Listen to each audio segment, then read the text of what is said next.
যে অধিকার ইচ্ছা সবটাই কিন্তু আমাদের দলের প্রতিষ্ঠাতা কারণপুর ক্রিকেটার আব্বাস সিদ্দিকীকে বাজারের কাছে কিন্তু পেয়ে যাবে। ভাই তুমি ব্যাপারটা দেখে আপনারা করবেন। সবাই ঘুরে আছে কি বসুন, আপনারা পেছনে বসে যাবে, বসে বলুন ভাই, বসে বলুন আপনারা খোলা করে দেন, খোলা করে আছে বসুন। লাগে বসুন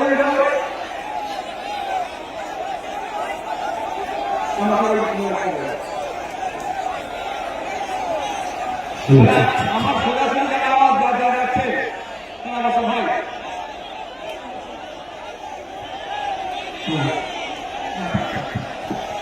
ভাই মিডিয়ার বন্ধুদের সাথে কেউ মিডিয়ার বন্ধুদের সাথে কোনো খারাপ আচরণ করবে না। আপনারা ঠিক করে বসতে পারেননি বলে আমি কিন্তু একবার জাস্ট বসেছিলাম, তারপরে সারাক্ষণ